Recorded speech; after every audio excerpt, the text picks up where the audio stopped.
마태복음 23장 13절에서 15절 말씀입니다. 제가 언젠가 오래전에 이 본문을 가지고 설교했었습니다. 아마도 같은 제목으로 지금 설교를 하는 것 같은데요.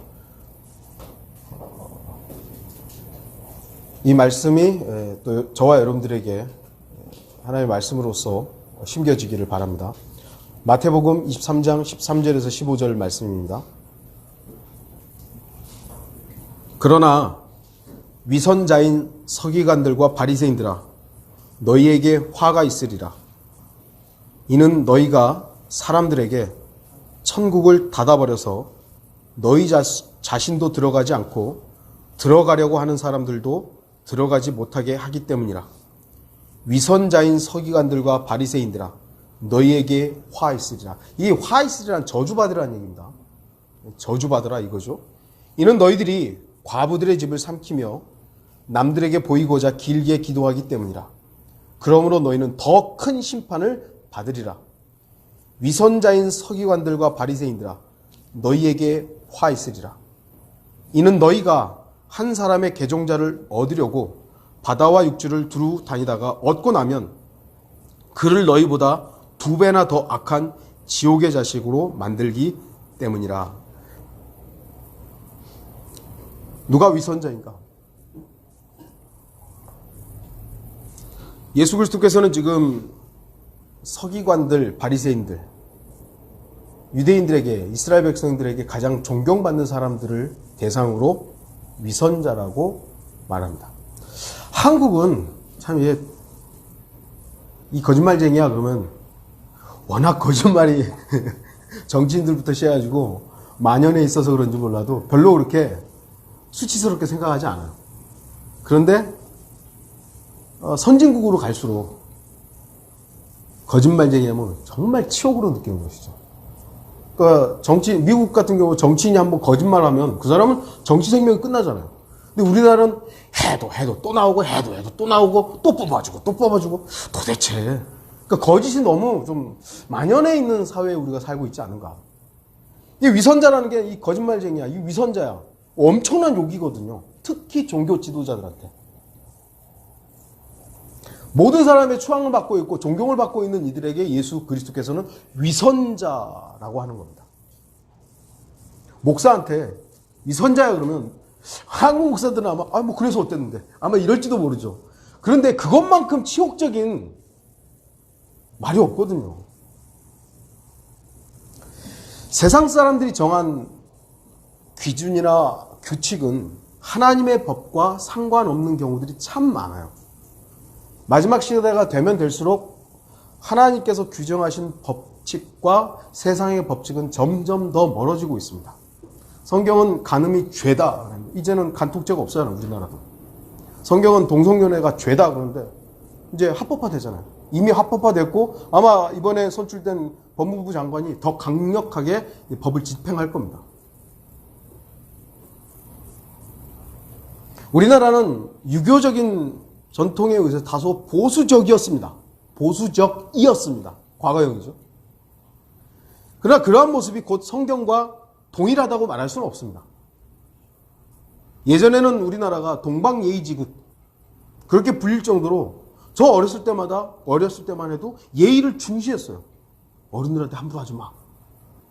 그래서 스승한테는 선생님한테는 어떻게 해야 돼? 이제는 학생들이 선생을 팬다며요. 뭐 일반적이지는 않지만 어쨌든 군대에서도 사병이 고참을 대들고 때린대요. 장교를 때리고 이상해진 겁니다. 그럴 정도로 예의를 중시하고 자녀들의 교육이 엄격했던 시절이 있었습니다. 그러나 그러한 예의나 자녀들에 대한 엄격한 유교적 교육을 성경이 말씀하시는 명령이나 규례와 호동해서는 안 됩니다. 같지는 않아요.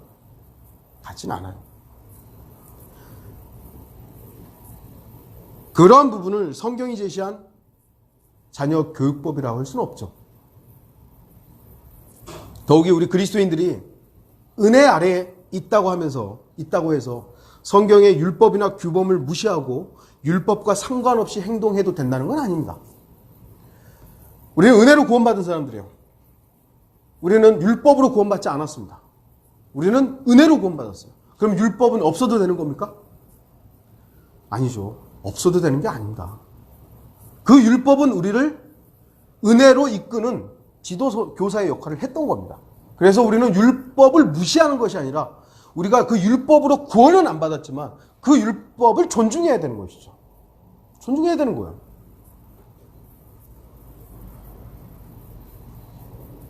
또한 율법 아래에 있다는 것이 은혜를 다 헛되게 하는 것도 아닙니다. 구약의 율법 하에서도 은혜가 있었죠. 이스라엘 백성들이 십계명대로 살았어요. 어떻게 다 살았습니까? 못 살았죠. 그러니까 그들에게 은혜가 베풀어진 게 뭐죠? 제사. 하나님께서는 제사를 통해서 그들에게 은혜를 베풀어 준 것이죠. 구약에도 하나님의 은혜가 있었던 것이고요. 신약에서도 하나님의 은혜하에 하나님의 법이 존재하는 겁니다. 우리가 은혜로 구원받았지만 하나님의 법이 있어요. 하나님의 법, 규칙이 있다는 것입니다. 오히려 구약에 제시된 대략 600여 개의 모세 율법보다 신약에서 제시된 그리스도의 법이 더 엄중하고 더 구체적입니다. 물론 구약에 보면은 명절들, 제사장의 의복, 제사의 규칙들 되게 세심하게 돼 있죠. 그럼 신약에는 대충 돼 있습니까? 그렇지 않아요. 사도 바울의 서신서들에 그리스도인들이 어떻게 살아야 할 것인가가 상당히 구체적으로 돼 있어요. 우리가 너무 은혜 하다 보니까 사도 바울이 그리스도인으로서 어떻게 살아야 하는가에 대해서는 조금 등한시하지 않았던 것인가. 되게 구체적으로 엄중하게 되어 있습니다. 물론 우리는 그 사도 바울이 말했던 그대로 살아야 구원이 유지되거나 구원이 보장되지 않는다는 것쯤은 압니다. 그럼에도 구원받은 사람이 어떻게 살아야 할 것인가는 구체적으로 되어 있다는 것이죠. 그래서 신약시대에도 하나님의 기록된 말씀의 명령들을 지키는 것은 어떻게 보면 중요합니다. 그러나 그 법을 지키는 것보다 더 중요한 문제는 그 법을 지키는 것과 관련하여 그 마음의 상태죠. 마음의 태도가 어떠한가와 그 법이 누구의 영광을 위해서 지켜지고 있는 것인가. 법을 지키는데 그리스도인들의 사랑의 법이 있고 여러 가지 어떤 나름의 신약 성도들의 규례들이 있죠. 그런 것을 지키는 데 있어서 도대체 누구의 영광을 위해서 하는 것인가. 이 두 가지 질문은 내가 위선자인가 아닌가 구분해 주는 것입니다. 위선자로서 겉으로는 다 하는데 마음의 의도들은 다른 데 있고 믿음의 실천, 곧 신앙생활을 하고 있는 것인가를 결정하는 주요한 판단 기준이 되는 것입니다. 여러분들이 하나님의 말씀에 순종하는 그 순종이 의도가 뭐냐 이거죠. 남한테 인정받으려고. 누군가가 날 지켜보니까 그래도 내가 이렇게 보여지는 것이 더 낫기 때문에 한다면 위선이죠. 또한 내가 이렇게 하면 저 사람들이 나를 지켜 세워줄 거야. 내가 이렇게 함으로 해서 내가 잘났다는 것을 보여줄 수 있을 거야 라고 한다면 위선이라는 것입니다. 우리가 하나님께 순종하는 데 있어서 율법적으로 할 것인가 아니면 적법하게 믿음의 법을 순종하고 있는가를 판단해야 된다는 것입니다. 우리 스스로가 하나님의 말씀에 근거해서 판단해봐야 되는 것이죠. 우리는 오늘 본문에 나타나는 위선자들을 보게 됩니다. 예수 그리스도께서 위선자인, 마태복음 23장에서도 계속 이들에 대해서 지적을 하고 계시죠. 위선자인. 14절 위선자인 서기관들과 바리새인들아 너희에게 화 있으리라. 이는 너희들이 과부들의 집을 삼키며 남들에게 보이고자 길게 기도하기 때문이라. 그러므로 너희는 더 큰 심판을 받으리라. 이 구절에 개역성경에 없죠. 변개된 성서들은 다 없습니다. 왜냐하면 그들이 이렇게 하고 있기 때문입니다.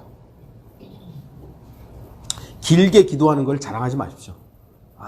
몇 시간 기도하십니까? 시간이 그렇게 중요한 거예요? 몇 시간이 중요한 것이 아니에요. 여러분들이 주님과 교제하고 있는가가 중요한 것이지 몇 시간이 아니에요. 근데 물어보는 거예요. 자꾸 몇 시간 기도하냐고. 물론 그런 것이 필요했던 사람들이 있었죠.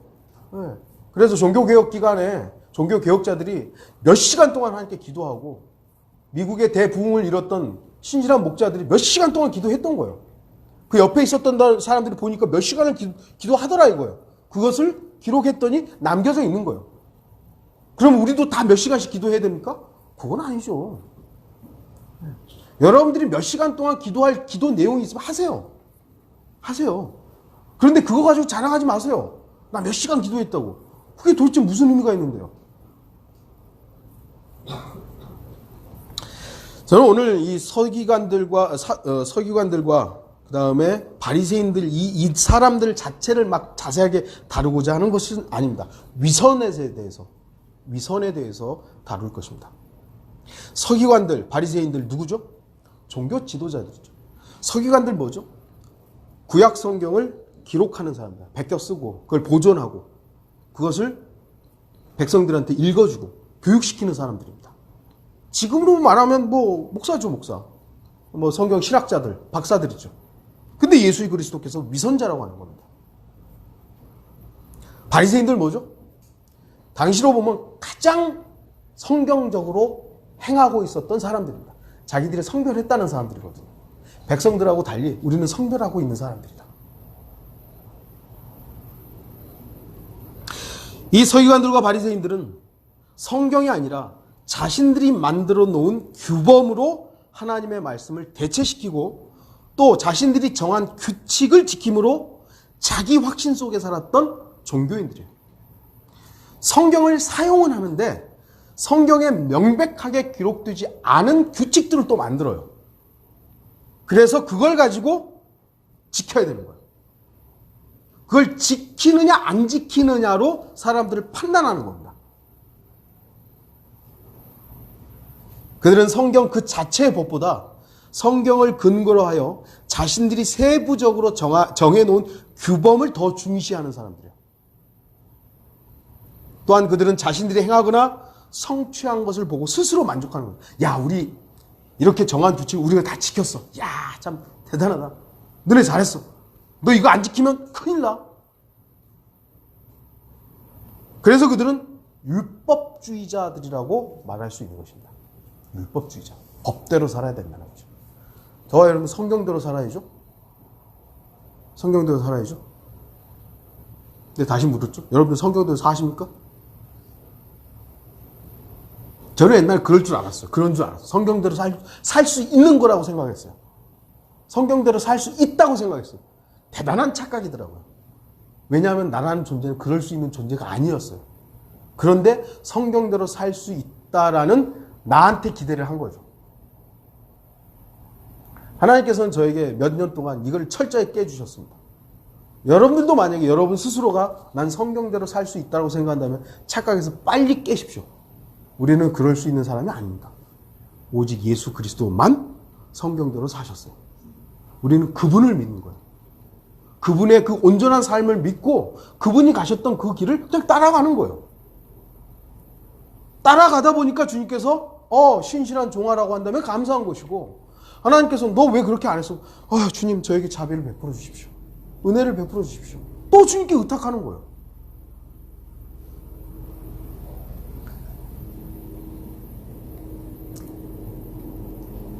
사람들은 바리새인들과 서기관들은 자신들이 만들어 놓은 규범들 그것이 그 규범이 근데 엉뚱하게 어디서 만들어낸 게 아니라 성경을 근거로 만들어낸 거예요. 성경을 근거로 해서. 하지만 그 규범들을 준수하느냐 못하느냐에 따라서 자신들의 의와 우위를 평가하고 다른 사람을 판단하는 외식적인 비교주의자들이 됐던 겁니다. 비교하는 거예요. 왜 저 사람은 하는데 나는 하는데 너는 안 해? 나는 이렇게 예수님 잘 믿는데 너는 왜 안 믿어? 넌 왜 이렇게 돼?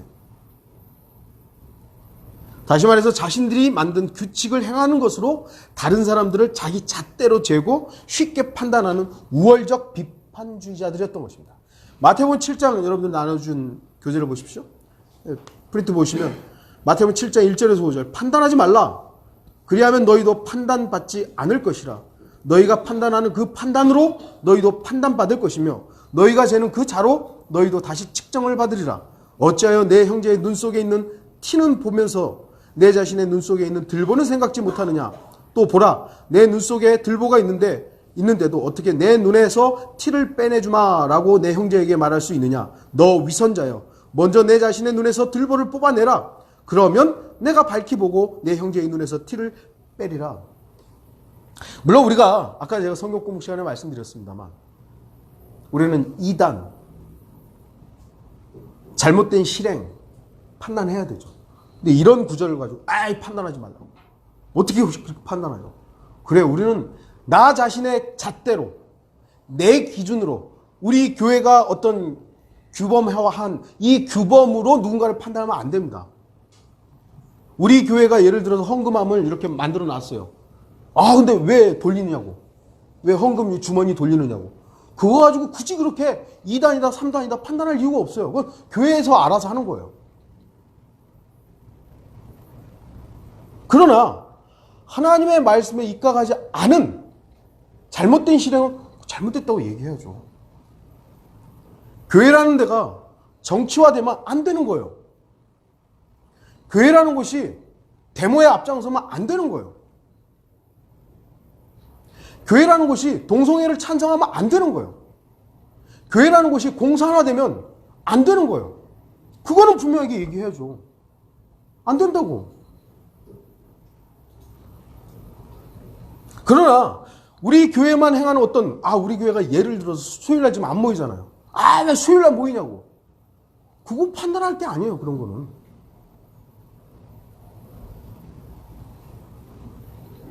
그래서 그들은 위선자. 너 위선자요 그러잖아요. 너 위선자요.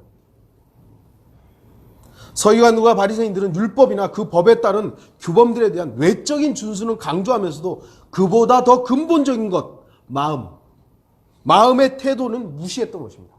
마음의 태도. 여기서 위선이라는 단어가 있죠. 헬라어 단어로 휘포크리테스라는 단어. 휘포크리테스.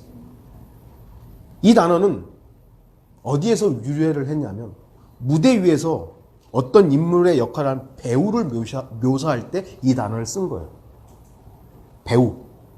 배우가 위선자예요. 제가 언젠가는 우리 학생들한테도 얘기했던 것 같아요. 연예인 되려고 하지 말라고. 물론 여기서 너무 잘생겨가지고 이렇게 뭐라 그럴까요? 이렇게 뽑혀가지고 가서 연예인 한다고 제가 뜯어 말릴 수는 없죠. 그러나 여러분들이 여러분의 의지를 가지고 그렇게 하려고 하지 마세요. 왜냐하면 배우라는 건 위선의 삶을 살아야 돼요. 위선의 삶을 살아야 돼요. 배우는 자신의 삶에서의 사실이 아닌 것을 무대 위에서 연기를 해야 돼요. 어떤 사람이 잘하는 연기죠? 깜쪽까지 속이면 와, 저 배우 진짜 잘한다고. 엉성하게 배우라는 사람이 가가지고 엉성하게 하면 저 사람 연기 못한다고 그러잖아요. 근데 깜쪽까지 속이는 거예요. 그게 위선이에요. 깜쪽까지 속이는 거예요. 다른 사람을 깜쪽까지 속이는 거예요. 여러분 속아봤죠? 많은 사람들이 자신들의 진리를 가리고 자신의 삶을 아름답게 포장하고 꾸미는데 아주 능숙합니다. 세상 사람들이 사람들과 이렇게 어울려서 얘기하는 걸 보면 진짜 다 죽을 것 같아요. 근데 돌아서서 저 인간 어쩌 또 욕하고 있어요. 왜 그런지 모르겠어요. 저쪽에 와서는 사장 하더니 와서는 저 인간 다 또라이라고. 그걸 너무 보니까 이게 세상이구나. 가면을 다 쓰고 있는 거예요. 어떻게 보면 우리도 그렇죠. 우리도. 주님께서는 마태복음 6장 1절, 5절, 16절에서 바리새인들의 이러한 위선에 대해서 잘 말씀해 주고 있습니다. 여기 여러분들 나눠주신 거 들으면 너희는 사람들에게 보이려고 그들 앞에서 자선을 베풀지 않도록 조심하라. 그렇지 아니하면 하늘에 계신 너희 아버지께 상을 받지 못하느니라. 또 내가 기도할 때 위선자들 같이 되지 말라. 그들은 사람들에게 보이려고 회당과 길 모퉁이에 서서 기도하기를 좋아하느니라. 진실로 내가 너희에게 말하느니 그들은 그들의 상을 받은 것이니라. 또 너희가 금식할 때 위선자들처럼 슬픈 표정을 짓지 말라. 그들은 사람들에게 금식하는 것을 보이려고 그들의 얼굴을 흉하게 하느니라. 진실로 내가 너희에게 말하노니 그들은 그들의 상을 받은 것이니라. 정치인들이 이거 잘하잖아요. 정치인들 엄청 잘하잖아요. 이제는 목사들도 잘합니다. 너무 잘해요. 위선은 마음에 있는 것들을 가리고 겉만 치장하고 내세웁니다. 누군가 이런 말을 해요. 위선은 혼자 있을 때는 나타나지 않는다. 위선은 다만 다른 사람이 들어올 때 나타난다. 그런 책도 있어요. 책 제목도 당신은 혼자 있을 때 어떤 그리스도인입니까? 어찌 보면 혼자 있을 때가 가장 정직한 모습일 수 있죠. 우리가 하나님과 교제하는 그리스도인으로서 발견될 것인가? 아니면 하나님은 또 무시한 나의 어떤 본 모습으로 살 것인가? 저도 이런 부분에서 완벽하다고 말씀드리는 게 아니라 우리 스스로를 점검해보자는 것이죠. 그리스도인들도 어리석게 되면 인간의 의, 나의 의, 인간의 의를 성경은 뭐라 그러죠? 걸레라고 부릅니다. 걸레. 이걸 깨끗이 빨려고 엄청 노력을 합니다. 우리들도 남들에게 더 낫게 보이기 위해서 우리들의 겉모습을 바꾸기도 합니다. 제가 일주일 동안 엉망으로 살았다가 딱 여기 강단에 딱 올라가서 만약에 설교자로서 이렇게 위선이죠. 제가 일주일 동안 완벽하게 살았다는 걸 말씀드리는 것이 아니라 일주일 동안 내 마음대로 살고 내가 하고 싶은 대로 막 살아놓고 여기 와서만 거룩한 척 한다면 위선자예요. 여러분도 마찬가지예요. 여러분들이 일주일 동안 막 살아놓고 주일날 교회 와서 형제님, 자매님 한다면 위선자죠. 완벽한 삶을 살라고 하는 것이 아니라 우리가 주님과의 관계 속에서 어떠해야 하는가.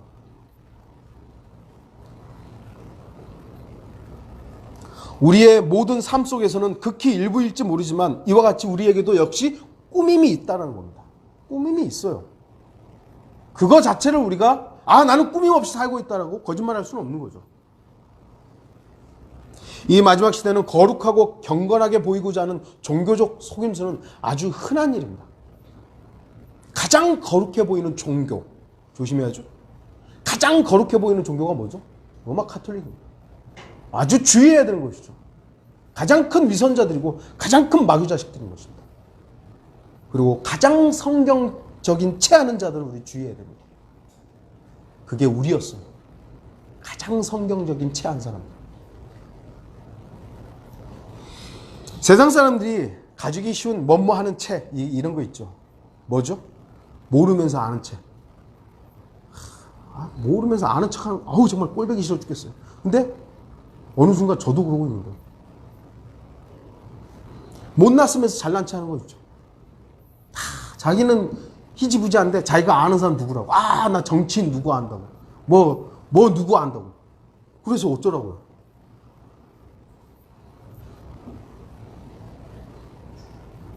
없으면서 있는 채 하죠.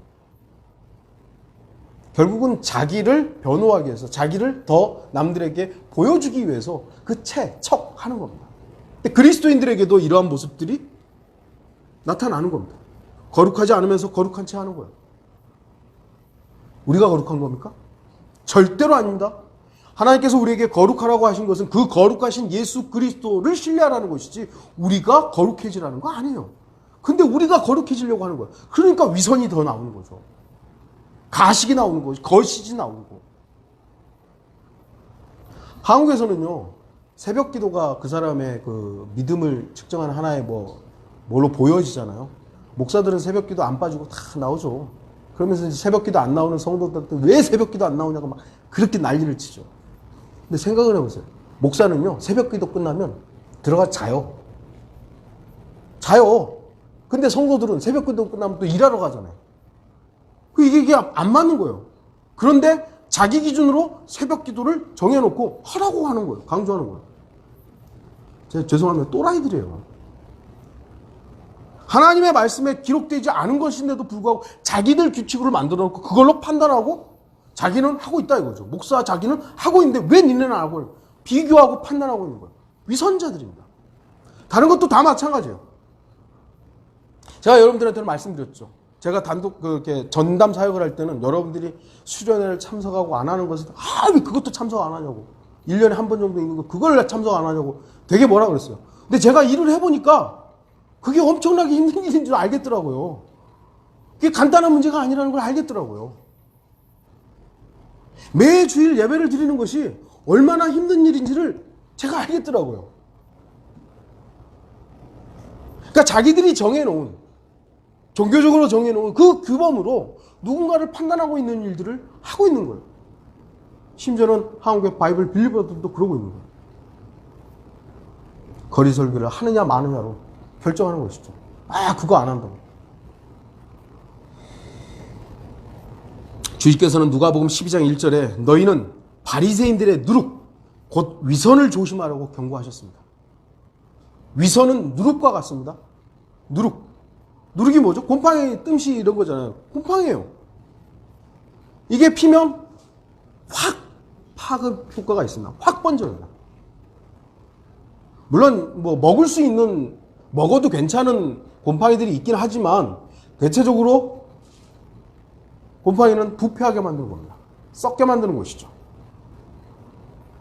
갈라디아서 2장 11절 13절 보시면, 그러나 베드로가 안티옥에 왔을 때 그에게 책망할 것이 있기에 내가 그를 면박하 했으니, 사도 바울이 지금 베드로 사도를 아주 그냥 면박을 했다는 거, 창피를 준 거예요.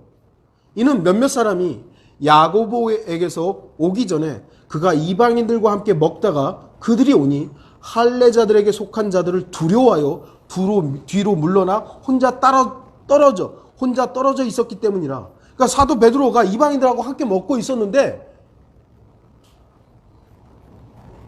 예루살렘에서 누군가 온 거예요. 유대인들이. 그러니까 그 유대인들이 자기가 이방인들하고 먹고 있는 것에 대해서 뭐라고 할까봐 슬그머니 뒤로 가가지고 따로 떨어져 있었던 거예요. 그걸 사도 바울이 본 거죠. 나이가 누가 더 많았는지 잘 모르겠어요. 명확하지는 않으니까. 그런데 사도 베드로는 훨씬 먼저 사도가 됐던 사람이고, 어찌 보면 되게 초대교회에서 인정받는 사도였는데 이제 막 사도가 된 바울이 거기다 대고 책망을 해버린 거예요. 면박을 준 겁니다. 왜냐? 다른 유대인들도 마찬가지로 그와 함께 위선을 행하니, 심지어는 바나바까지도 그들의 위선에 끌려가더라. 베드로의 그 행동 하나가, 이방인들하고 밥 먹다가 다른 유대인들이 무서워가지고 슬그머니 피한 그 행동이 사도 바나바까지도 파급을 준 거예요.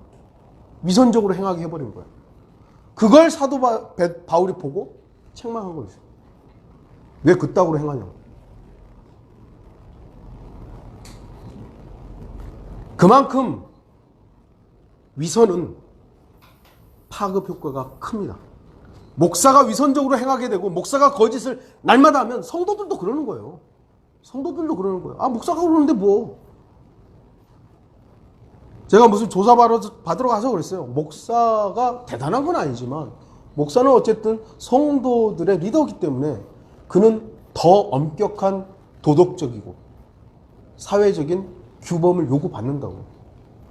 제가 여러분보다 더 뭐랄까요, 깨끗한 삶을 산다라고 할 수는 없지만, 그럼에도 불구하고 목사는 요구 받아야 되는 거예요. 목사가 죄를 졌다 그러면 일반 성도들보다 더 엄격하게 그 부분을 판단받아야 되는 거예요. 우리는 성경을 통해 위선자들을 발견할 수 있습니다. 먼저 본문의 서기관들과 바리새인들이 그 대표적인 인물들이죠. 위선자들이죠. 또 은혜와 권능으로 충만했던 초대교회에도 아나니아와 삽피라 같은 위선자들이 있었습니다. 뿐만 아니라 마지막 날들, 현재와 앞으로도 위선으로 거짓을 말하는 자들이 있음을 사도 바울은 디모데전서 4장 1, 2절에서 경고하고 있는 것입니다. 디모데전서 4장 1, 2절, 이제 성령께서 분명히 말씀하시나니 마지막 때에 어떤 자들이 믿음에서 떠나 미혹하는 영들과 마귀들의 교리들을 따르리라. 그들 자신의 양심이 화인을 맞아 위선으로 거짓을 말하리라. 저는 이 구절을 읽으면서 너무나도 분명하게 떠오르는 위선자가 있어요. 아마 여러분들도 너무나도 떠오르는 인물이 있을 겁니다. 미혹하는 영들과 마귀들의 교리. 양심이 활만했어요. 거짓말을 그냥 너무나도 그냥 자연스럽게 하는 겁니다. 하지만 중요한 것은 위선자들은 자기가 위선적인 사람인지 모른다는 거죠. 나는 결백해. 뭐 증거만 오면 자기 뭐 오고 있다고. 증거 오고 있다. 난 떳떳하다.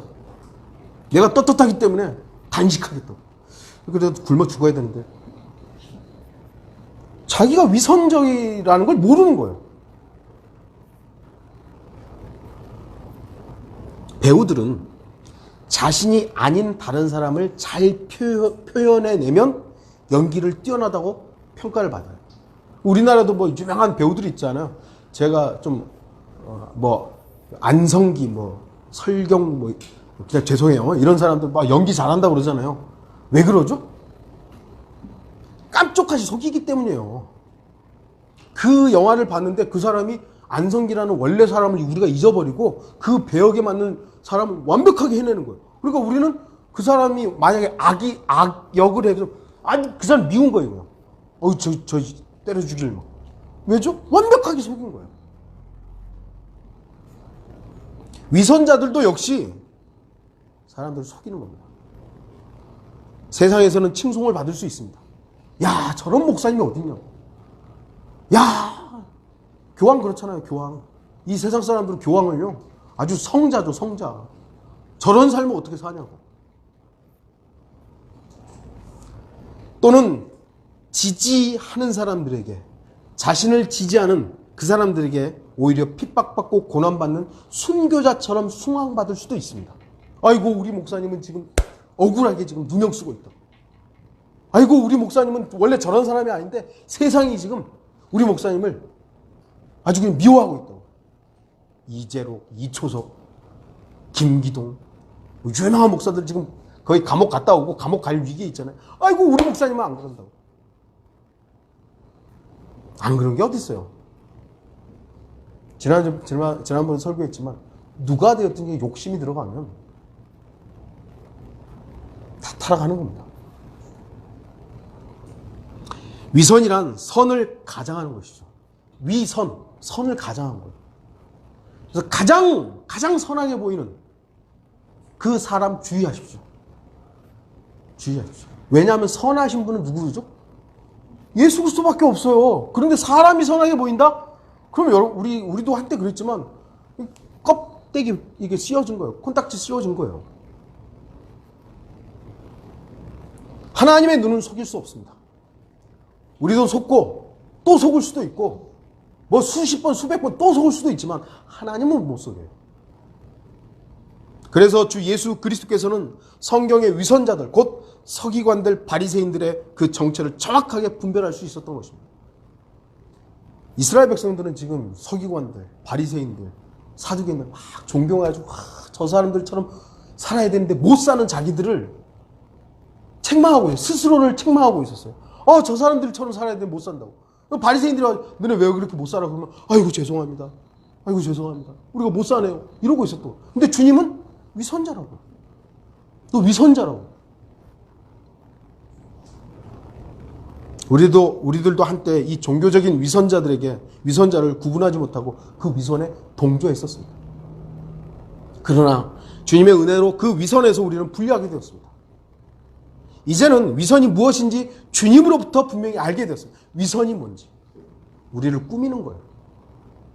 우리의 정체는 주님 앞에서 낱낱이 드러나 있는데 저 사람보다 내가 좀 낫다고 생각하는 거죠. 나는 목사니까 여러분보다 나은 겁니까? 아니요. 똑같아요. 아니요. 제가 더 위선자인지도 모르죠. 이제 우리는 위선이 무엇인지 알았습니다. 그렇다면 우리는 위선자가 되지 말아야 되는 것이고요.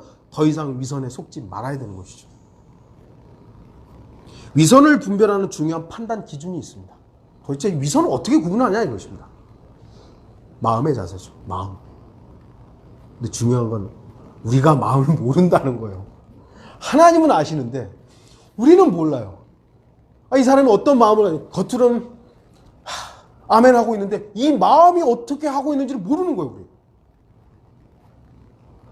바리새인들과 종교 지도자들은 연약한 이스라엘 백성들을 진리로 그리고 메시아이신 그리스도께로 인도해야 될 책임이 있었던 사람들이에요.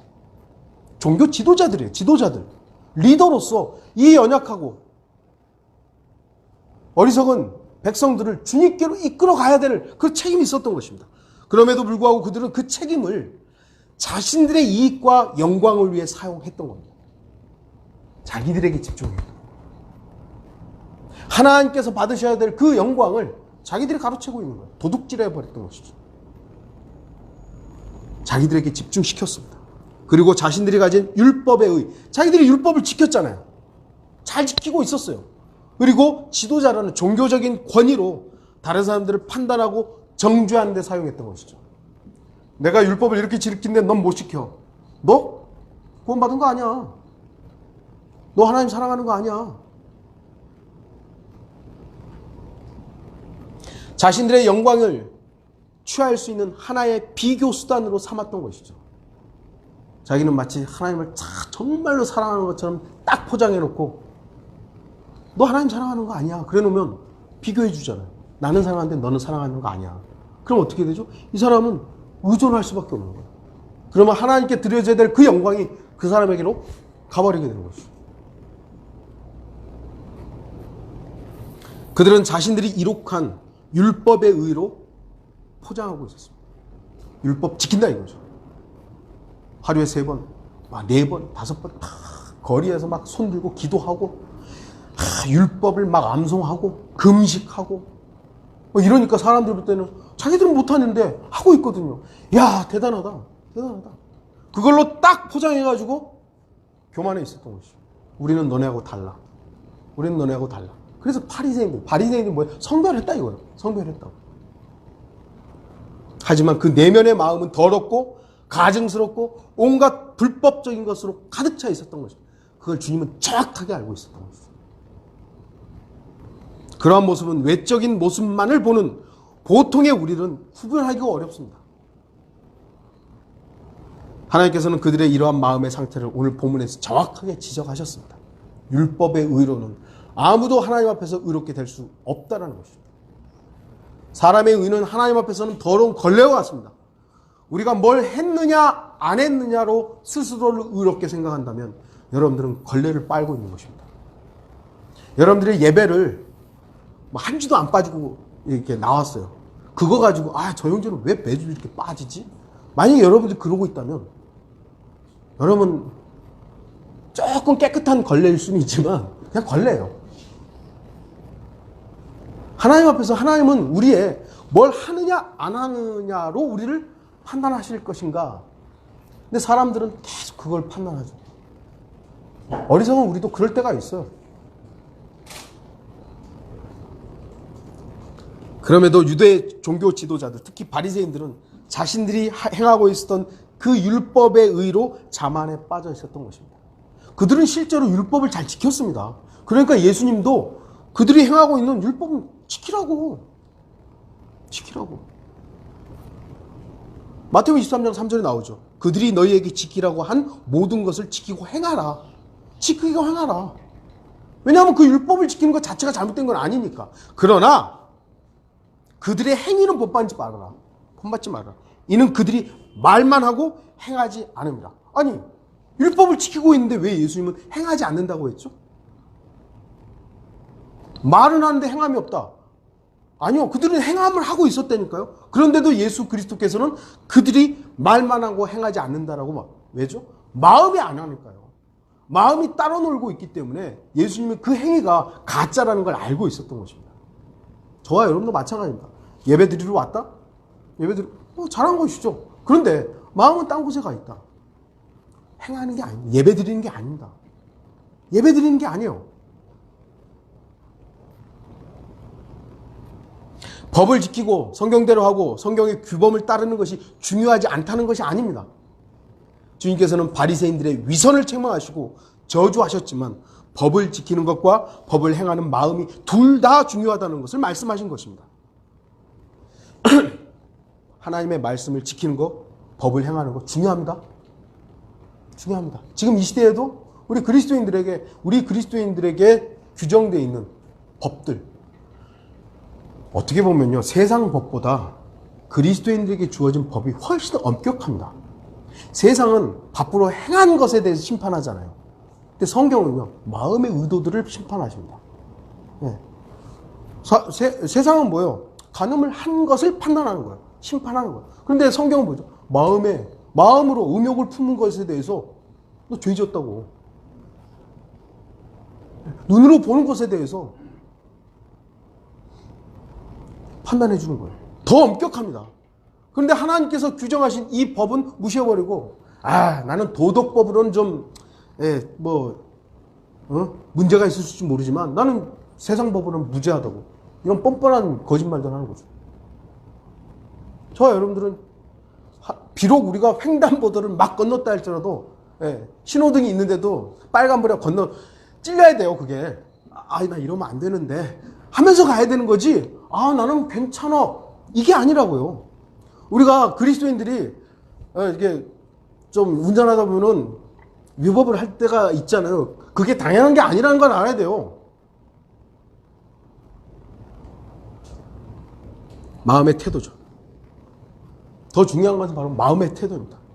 이것은 우리가 율법적이고 종교적이고 위선적인가를 결정하는 중요한 판단 근거입니다. 여러분들이 마음에 없는 것들을 행하고 있다면 위선입니다. 하나님을 사랑해야 된다는 그 분명한 규칙을 우리가 마음은 하나님을 사랑하지 않는데 사랑하는 척 한다면 위선이에요. 위선. 사실 서기관들과 바리새인들은 외적으로 율법을 준수하는 데 있어서는 뛰어났습니다. 흠잡을 게 없었어요. 예수님도 그러니까 그렇게 말씀하시고, 저들이 행하는 거 행하라고. 외적으로는 아무런 문제가 없는 것처럼 보였습니다. 그러나 주님께서는 그들이 드러내지 않는 부패한 마음의 의도를 꿰뚫고 있었던 것입니다. 저와 여러분들의 마음의 의도 하나님 다 보십니다. 어떻게 속이겠어요? 사람은 다 속일 수 있지만 하나님은 못 속입니다. 이러한 위선은 성경의 처음부터 마지막까지 다 계속 다루고 있는 것입니다. 위선은, 거짓은 창세기에도 나오죠. 요한계시록에도 나옵니다. 우주가 창조될 때 그곳에 거짓과 위선이 있었습니다. 루시퍼. 세상의 끝에도 위선과 거짓은 있습니다. 위선은 세상에도 있고 기독교계에도 있고 우리 안에도, 내 안에도 있습니다. 무엇을 하고 안 하고 보다 더 중요한 것은 그것을 어떠한 마음으로 하느냐입니다.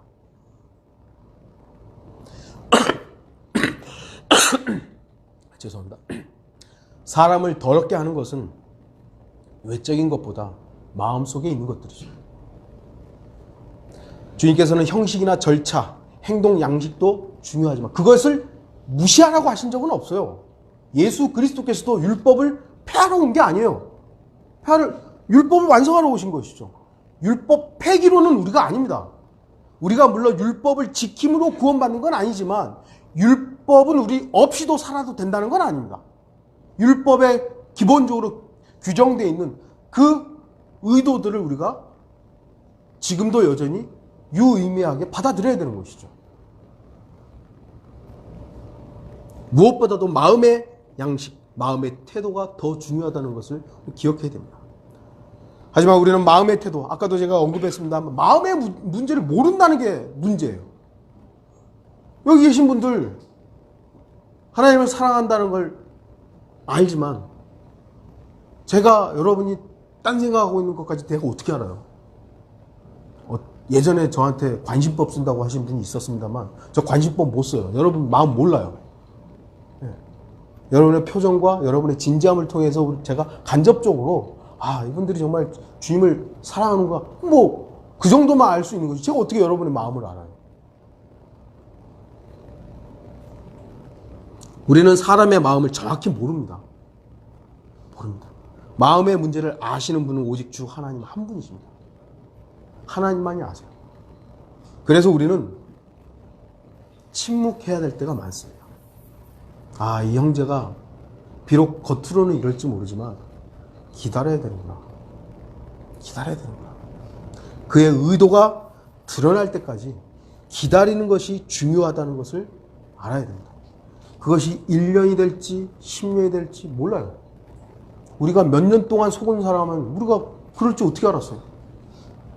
드러났잖아요. 하나님께서 드러내 주시는 겁니다. 그럼 그때 아, 이게 잘못됐구나 하면 그때 우리는 판단하고 하나님께로 돌이키면 되는 거예요. 그가 누가 되었든지 간에 속이는 것, 우리가 속았다, 하나님 앞에 정직하게 속았습니다라고 하면 되는 거지.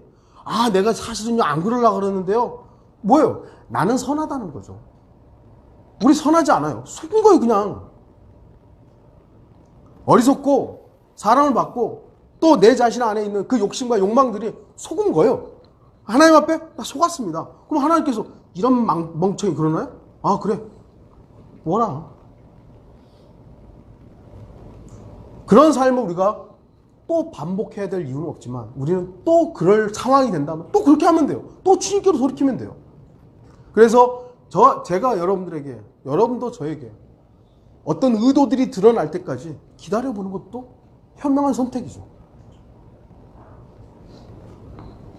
위선을 분명하게 분별하는 중요한 판단 기준은 누구의 영광을 위해서 했느냐. 위선자는요 자기가 다 받아냅니다. 말은 하나님께, 주님께, 하나님만이 주인이시다 하는데 결국 따지고 보니까 그 영광을 다 누가 받죠? 자기가 받는 거예요. 바리새인들이 받고 서기관들이 받고 사두개인들이 받는 거죠. 서기관들과 바리새인들의 또 하나의 특징은 하나님의 영광을 구하지 않고 자기들의 영광을 구하였다는 것입니다. 하나님의 영광을 도둑질하는 자들이었습니다. 주님께서는 바리새인들과 종교 지도자들에 대해서 요한복음 5장 44절에 너희가 서로 영광을 받으면서 오직 하나님으로부터 오는 영광을 구하지 아니하니 어찌 나를 믿을 수 있겠느냐. 자기들끼리는 서로 영광, 아, 너 잘났다고 막 서로 인정해 주는데 하나님이 오셨는데 거절해버리는 거예요. 하나님의 영광이신 예수 그리스도께서 오셨는데 거절해버리는 거예요. 왜죠? 자기들의 영광이 더 중요하니까.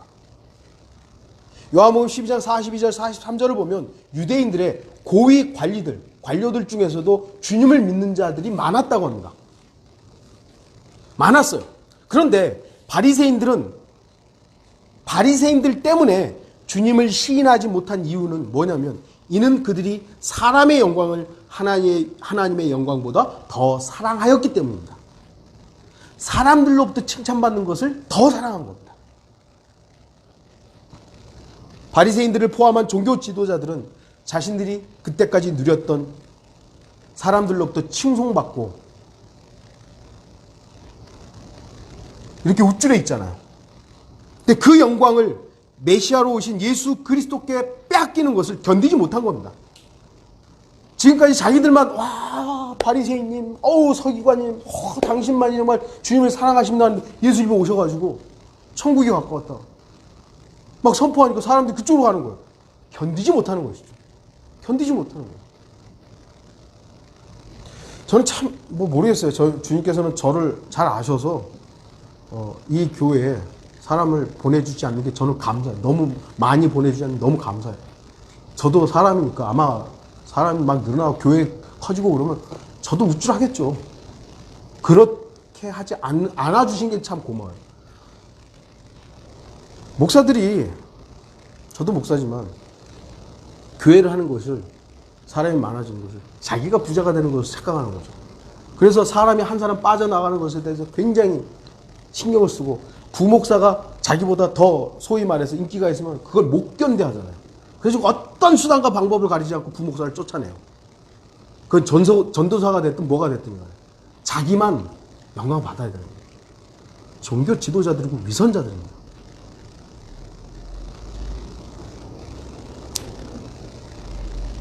결국 그래서 어떻게 됐죠? 시기로 인해서 예수 그리스도를 십자가에 죽인 겁니다. 시기에. 자기들이 받아야 될 그 영광을 예수님께로 빼앗기니까 시기심, 질투가 나서 결국은 예수님을 십자가로 보낸 것이죠. 그들은 하나님께 가야 하는 그 영광을 가로챈 자들입니다. 우리 또한 하나님께 영광을 돌리려는 마음보다 사람들에게 좋은 인상을 주고 사람들의 존경을 받고 싶은 마음에서 선을 행하거나 친절을 베풀거나 사역에 임하는 경우가 있다면 주의해야 됩니다. 제가 여러분들한테 말씀드렸잖아요. 저와 같이 일하는 과정이 형님은 참 착하다고. 제가 그래서 지금 내가 착한 게 아니라고. 여러분 그런 마음 들으면 기분 좋아요. 형님은 그렇게 인생을 이렇게 사냐고. 왜 이렇게 못났냐고 막 뭐랄까 못됐다고 그러면 기분 나쁘죠. 그럼 착하다고 하면 기분은 좋아요. 그런데 거기서 제가 저를 그래 내가 착하지. 그러면 걸려드는 거예요. 여러분이 착한 게 아니라 내가 착한 게 아니라 우리가 섬기고 있는 주님이 선하신 분이에요. 그래서 저는 내가 착한 것이 아니라 내가 섬기고 있는 그분 때문에 내가 이렇게 행동하는 거라고. 내가 이렇게 말을 하는 것이고 내가 이렇게 행동하는 거라고. 거짓말 안 하고 열심히 일하고 땀 흘려 일하고 농땡이 안 피는 거라고. 왜? 내가 섬기는 그분이 나에게 그걸 요구하기 때문에.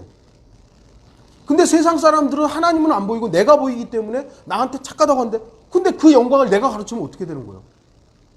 내가 착해지고 여러분이 착해지면 어떻게 되는 거예요? 위선자가 되는 겁니다. 여러분들에게 누군가가 칭찬을 내가 섬기는 그분이 예수 그리스도께서 선하시고 그분이 선하신 분이라고. 나는 단지 그분을 섬기면서 그분이 하라는 대로 하는 것뿐이라고. 나는 선하지 않다고. 그걸 우리가 잃어버리면 안 돼요. 그걸 잃어버리기 때문에 목사들이 결국은 교만해지는 것이고요. 결국 우쭐하는 것이고요. 자기 교회가 커지는 것이고요. 그걸 안 놓치려고, 그걸 안 뺏기려고 아주 모든 수단과 방법을 다 쓰는 겁니다.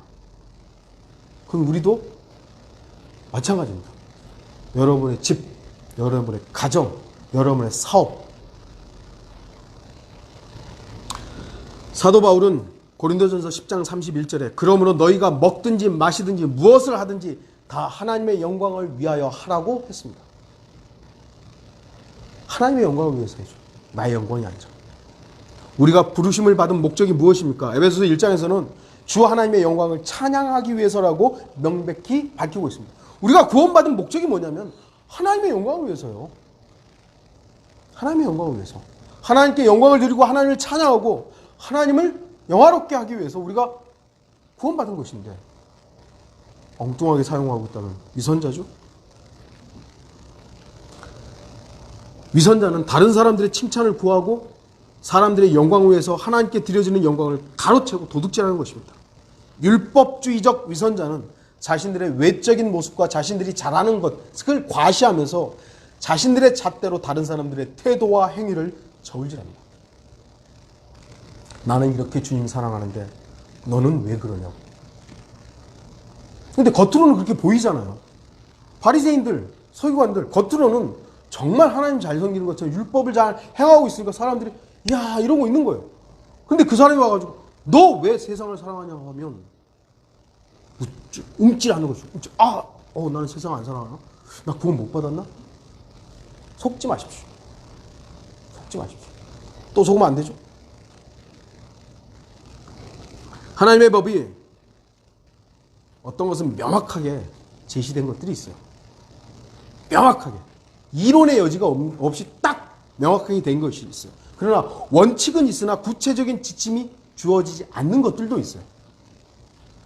이럴 때 우리는 그리스도의 사랑의 법으로 행해야 하며 하나님의 은혜에 의탁해야 됩니다. 제가 지난번에 설교했듯이 사도 바울과 사도 바나바가 엄청 싸웠어요. 나 이쪽 편, 너 이쪽 편. 이것이 아니라 하나님의 은혜에 의탁한 겁니다. 하나님께서 해주실 거라고. 우리가 무엇을 하느냐 안 하느냐 하나님께서 구체적으로 딱 정한 것도 있지만 그렇지 않은 경우들도 꽤 많습니다. 그러면 이런 것들은 아까도 말씀드렸듯이 하나님의 사랑의 법으로 하나님의 은혜에 의탁해야 되는 것이죠. 다시 말해서 하나님을 사랑하는 순수한 마음과 그리스도인들을 배려하는 마음에서 모든 일들이 이루어져야 됩니다. 과연 무엇이 살리는 생명의 길인가를 살펴봐야 되는 것이죠. 저도 한때 너무 내 기준으로 했던 때가 많아요. 혹시 여러분들이 그런 부분들에 대해서 기억하고 있다면 용서하시고 앞으로 주님의 살리는 길 안에서 함께 가기를 요청하는 것입니다. 여러분들 내가 행하는 행위가 옳을 수 있어요. 근데 다른 사람들에게는 그것이 실족하는 계기가 될 수도 있는 것들이 있어요. 고린도 교회는 우상들에게 바쳐진 음식을 먹는 문제로 인해서 문제가 발생합니다. 추석 있었죠. 여러분들 중에 모르겠어요. 제사를 한 분도 있을지 모르겠습니다만, 그리스도인들이 제사상 앞에 절하지는 않습니다만, 친척들 나모 있는데 제사상이 있는데 거기서 이제 조상에게 바쳐진 상이에요. 거기서 음식을 먹느냐 안 먹느냐. 이게 이제 고린도 교회에 있었던 문제인 거예요. 먹어야 됩니까? 안 먹어야 됩니까? 예? 이게 제사상이에요. 그러니까 제사상에 딱 올려져 있는 음식들 있잖아요. 맛있는 거. 그거 먹어야 됩니까? 안 먹어야 됩니까? 우상에게 바쳐진 거예요. 먹어야 됩니까? 안 먹어야 됩니까? 어떤 사람은 먹지 마. 그거 우상에게 바쳐졌는데. 그걸 어떻게 먹어? 이런 사람이 있어요. 근데 어떤 사람, 성경이 그러니까 여러분들 이따가 가서 보세요. 고린도전서 8장 1절에서 13절을 보시면 우상에게 바쳐졌다는 게 도대체 무슨 의미가 있는 거예요? 우상이 무슨 존재하는 겁니까? 이게 바쳐졌다라는 게 아무 의미가 없는 거예요. 물론 그것에 대해서 마귀가 좋아했겠죠. 근데 그 음식에 무슨 도대체 뭐가 그럼 귀신 씌인 겁니까? 아니에요. 근데 먹었다 이거예요. 나 아무 상관이 없다. 먹었다 이거예요. 근데 어떤 사람이 그걸 보고 저거 우상에게 바쳐진 걸 먹어? 사도 바울이 뭐라고 했죠? 그 사람이 실족하지 않기 위해서 안 먹겠다 이거예요. 안 먹겠다 이거예요.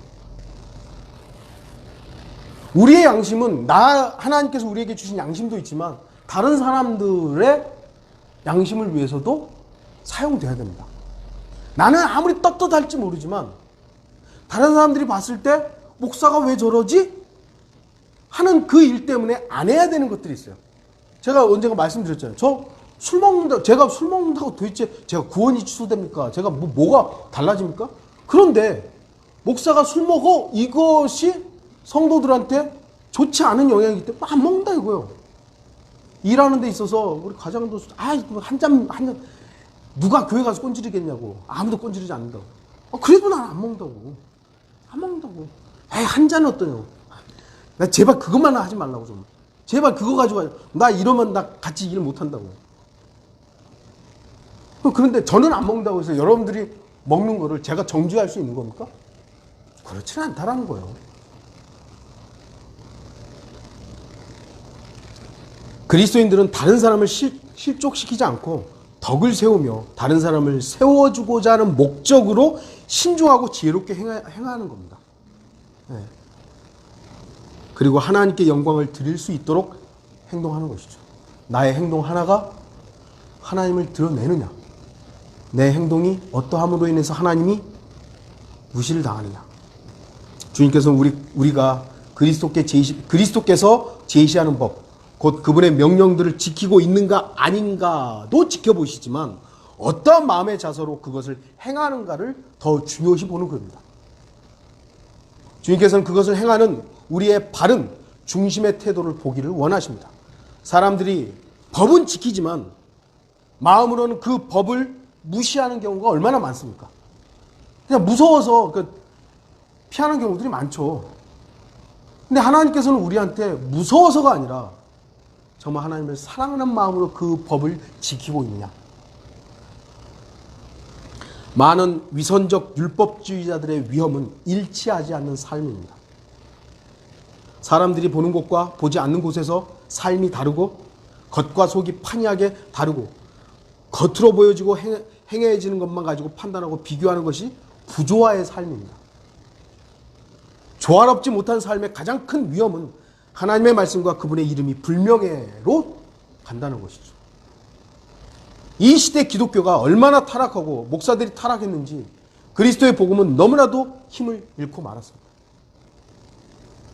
한국 같은 경우는 70년대, 60년대, 70년대, 80년대 초까지만 해도 예수 믿으라고 구원받으라고 하면 사람들이 거기에 관심을 가졌어요. 물론 그때도 아닌 사람들도 아니었죠. 근데 지금은요, 너나 잘 믿어.